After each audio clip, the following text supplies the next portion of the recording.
Annie Oakley hits the entertainment bullseye every week with her hard riding.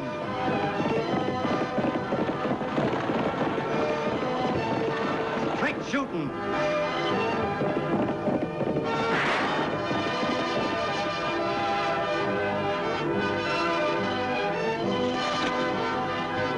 And suspense.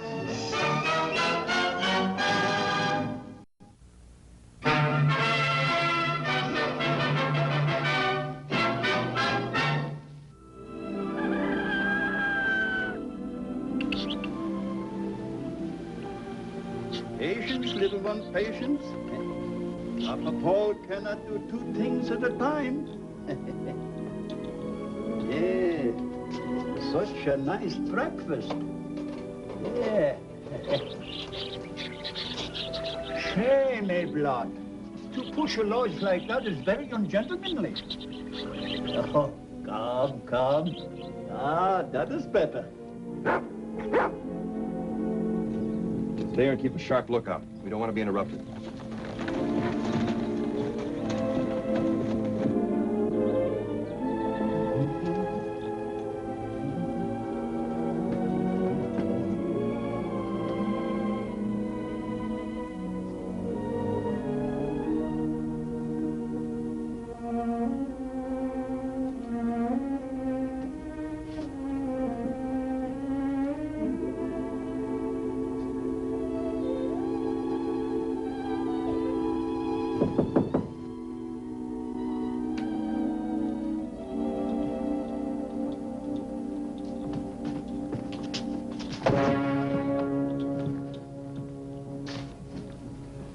Well, I presume you have come on the same errand as before? With a bigger offer. $5,000. I am still not interested. But Denain, that's better than 300 an acre. I know it is most generous. However, this is my home and I... With $5,000, you can buy another one. Why do you not understand? I homesteaded this land, cleared it. I built this cabin with my own hands. I planted all the flowers, not merely as a home for myself, but for my beloved daughter. And some of these days I will find her. Why don't you stop kidding yourself, Denain? You'd have found her long before now if you were going to. Could be you're using her as an excuse to get us to go higher. Oh, that is not true.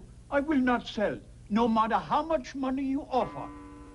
Oh, the time I must leave. Never have I been late opening my shop. Hold it. We might up the ante. I'll take over, Joe. This guy's a nut. Now, you can't crack nuts by talking. You gotta do it this way.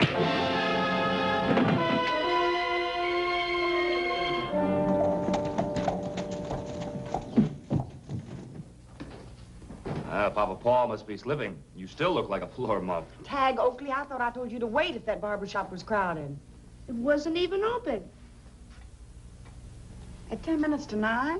Honest, Annie, it was locked up tight. Strange.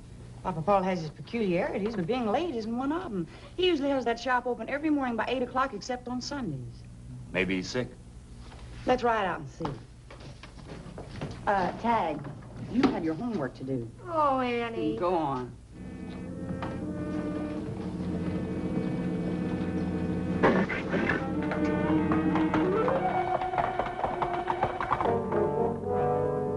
Last punch was too hard, Nails. He's dead. He's what? We'll let the boss figure out what to do now.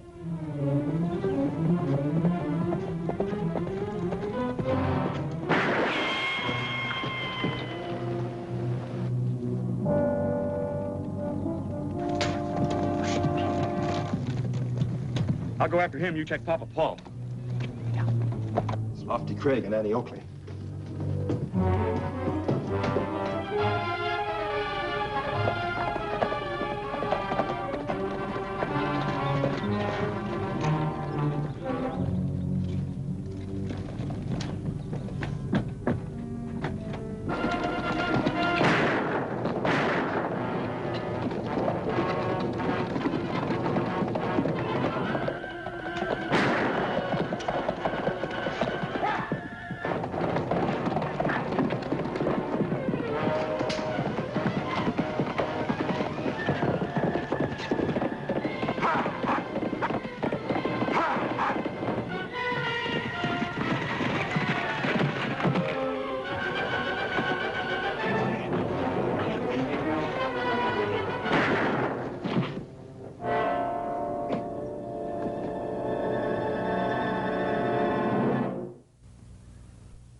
There you go, little birdies. Eloise and Abelard are awful big names for such little birds. Can I keep them, Annie? Please? Well, all right, Tagg. But you'll have to take care of them. Oh, I will, Annie. Honest. Gee, thanks a lot. Please? Only Papa Paul would have something like this in his stable. It's lovely. He did beautiful work. You mean he made this? Mm-hmm. He used to be a lacemaker years ago back in Belgium. He sure was one strange hombre. I never did savvy him, or much of what he said. I don't know, he seemed to always talk in riddles. Mm-hmm. These books on lace making. I'd like to read them sometime. Lofty, Papa Paul must have had a premonition. Because only last week he told me that if anything happened to him, I should take this picture of his wife and daughter. What for? There's something stuffed in the back of it. Any luck, Mr. Scott? Yes. That two-gun hombre was Dutch Vogel, a notorious border gunman. Robbery must have been the motive. Lofty, no wonder Papa Paul wanted me to have this picture. This is his will. Oh, what'd it say? Well, give me a chance to read it. He's leaving everything to his daughter, Eleanor Marie. Daughter? Till I saw that picture, I didn't even know he had one. Most people didn't. He lost track of her years before he came to Diablo. What are you frowning about, Annie? Listen to this. As every Flemish girl cherishes her christening dress, I am sure Eleanor has hers. Therefore, I ask her to produce it and insist that she explain these words. Youth gave love and roses and sewed it with a double thread. Doggone peculiar thing to put in a will. Just like Denain, though. He always was an odd one. What else did it say? Oh, nothing much. It names me as the executor. Well, then it's up to you to find his daughter. That's right, providing she's still alive. Being a newspaper man, you can help me find that out if you'll give this story a lot of publicity. I'll have it on the Western Associated Press wire by sundown. Maybe I can get this picture in the papers, too. Good.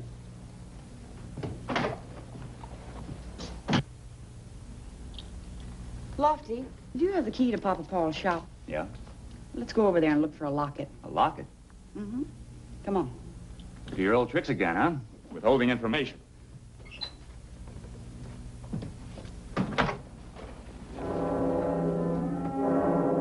Old Denain's lost daughter named in strange will.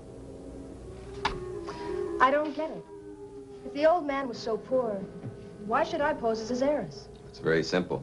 The miners on the ridge above his place ship their ore to a smelter the other side of Diablo. Denain's been letting their ore wagons cross his place for free.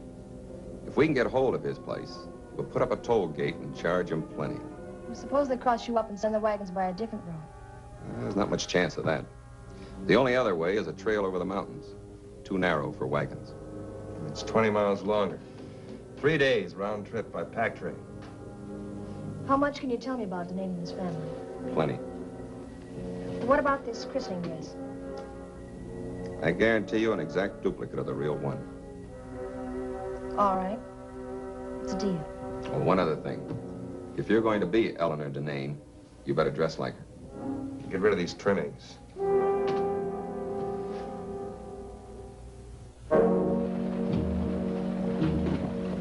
Aunt Felice brought me to America when I was 7 or 8. I didn't know till a few years ago she'd done it without my father's knowledge. He once told me it almost broke his heart. As soon as he'd saved up enough passage money, he followed you. The trail was cold. Poor Papa. Until I saw the story in the paper, I had no idea what had become of him. If only I could have seen him before. I'm sorry, Miss Oakley. That's all right, Mr. Denain. Mr. Denain? That's my name. What? My name is Denain, too. Eleanor Marie Louise Denain, Paul's daughter. You can't be. She is. And what's more, she's practically proved it. But that's impossible. She's an imposter. Miss Oakley, this girl must be out of her mind. Well, Annie, as executor of the will, I guess the next step's up to you. I know exactly how King Solomon felt. Well, have you anything to support your claim?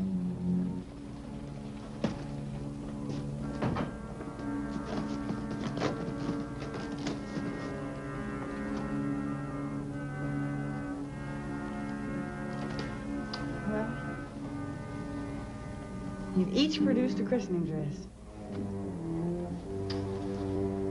Let's see if you can explain these words. Youth gave love and roses and sewed it with a double thread.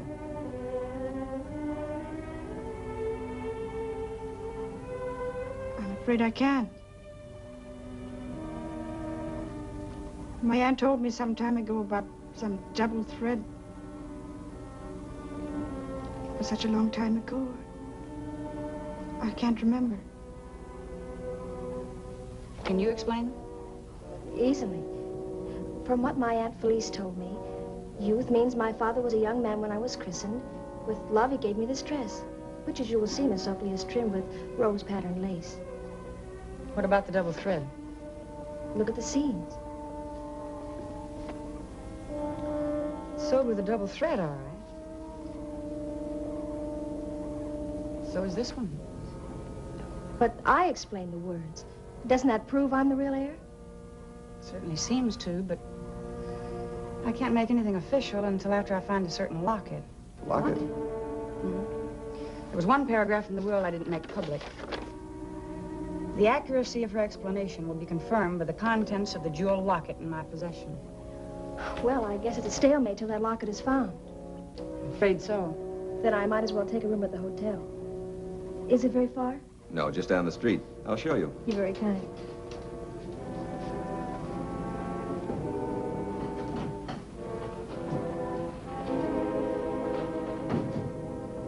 The hotel's right over there.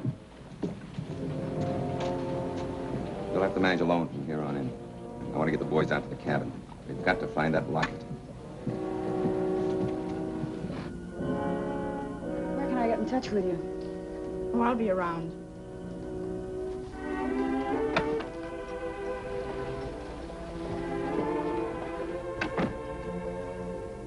What's puzzling you, Annie? The brunette met the terms of the will. She must be the real daughter. I don't think so. Yet I haven't got anything to back me up. What about the blonde? I don't know, Lofty. I just can't say for sure about anything until after we find that locket. I'll ride up to the cabin and get another going over. All right, here's the key.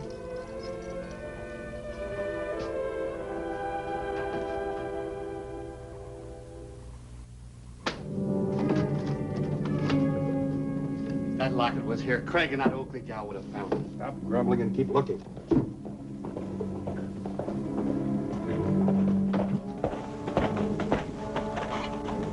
It's Lofty Craig. You handle him. Pull up your mask. We can't risk him getting a look at us. No gunplay. Never can tell. One of those ore wagons might be coming through.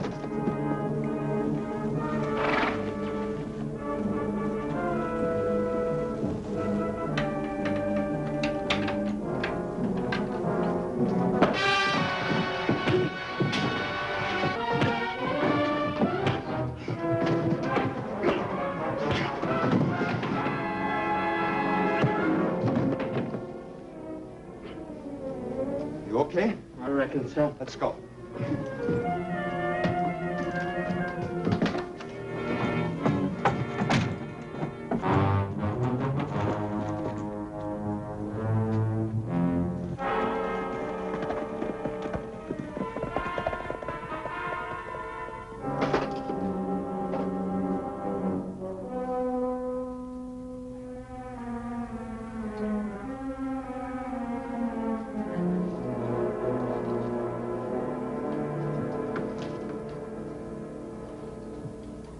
This blonde hair was my mother's, the dark hair mine. Papa must have loved us very much to keep these for so many years. Youth and love. That's right. What's the use of me looking at it? I can't explain the words in the will. Or remember what Aunt Felice said about the double thread.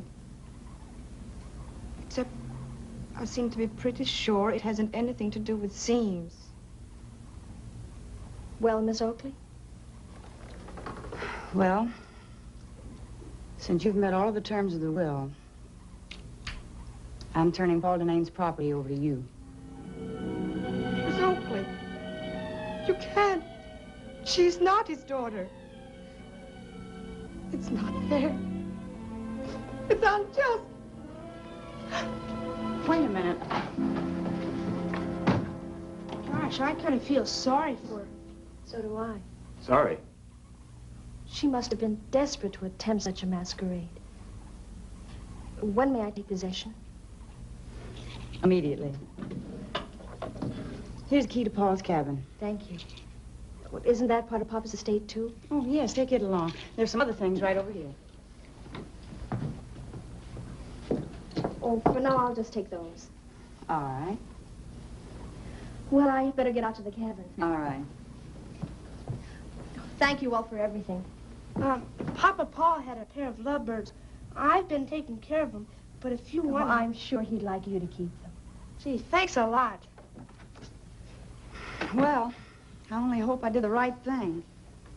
It was the only way I could think of to force her hand. Whose hand? The brunette's. I'm almost certain she's an imposter. Then why in thunder did you give her the property?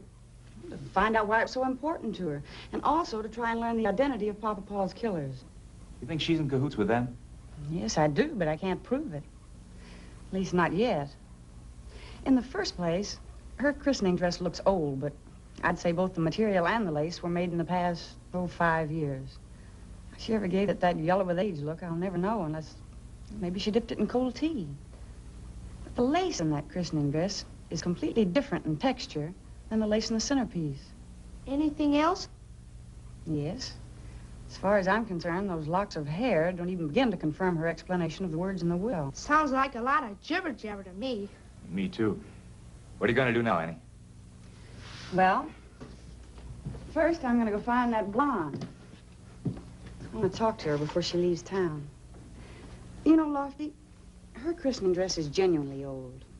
It's delicate and fine, and the material looks as if it's hand-woven. And the lace? Lace? Hey, maybe that's it. Look, you fellas go look for the blonde. I'm going to continue reading about lace making. Morning, Lofty. Got any news for me today? I can't think of any. Oh, by the way, have you seen anything of that blonde girl? No, not since yesterday afternoon. Why? Is there... Hey, Lofty, I found it in the very last book. Oh, hello, Mr. Adams. Looks like I've got another headline story for you. Does it really prove the brunette's a fake? It sure does. Listen to this.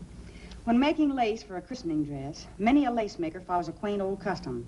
He weaves one of his own hairs into the lace, along with the hair of the child for whom the dress is intended. The double thread. Exactly. The dark hair in the locket is Papa Paul's, and the blonde hair belongs to his daughter, so... Annie, that Denain woman's put up a toll gate. Barred us miners from using a shortcut, unless we fork over $50 per wagon load, per trip. What was this guy doing? So that's why she wanted to get hold of Papa Paul's land. Just a minute, miss. Just wanted to tell you, I think you're getting a raw deal.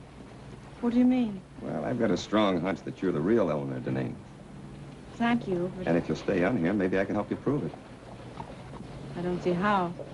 Suppose we drive out to the Denain homestead. We've got plenty of time until the stagecoach leaves. It isn't far. I would like to see my father's home. I'm sorry, boys. Right now, I can't disclose what action I intend to take, but I guarantee you that everything will turn out all right. Well, better be soon or we'll be out of business. That's right. Yeah.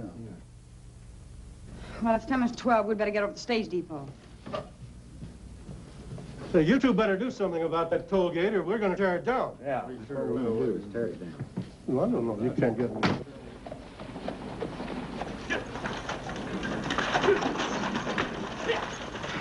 I thought surely she'd be on that stage. What do we do now, Annie? Well, first we're going to get a magnifying glass. Magnifying glass? And then we ride out to Papa Paul's place.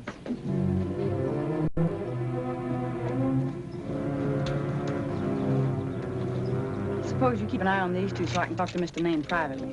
Sure.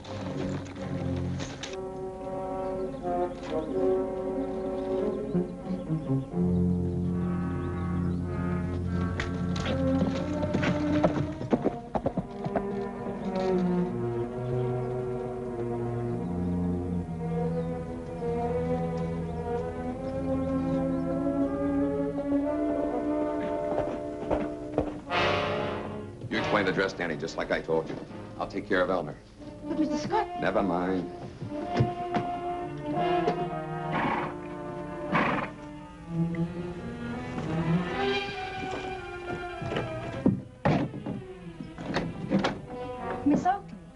What a nice surprise. Won't you come in? Thank you. How nice of you to call. This isn't a social call, Vera. Do you mind if I take another look at your christening dress? Not at all.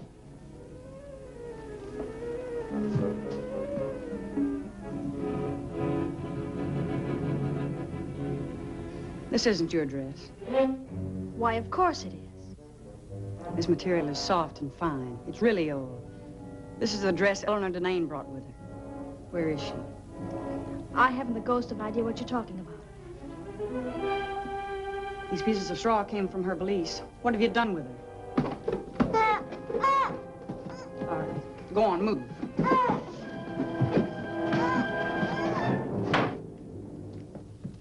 Get that gag off fast. Now the ropes. Adam Scott. He's behind all this. He's out back. Don't worry, Annie. I'll take care of her.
You're walking back to town.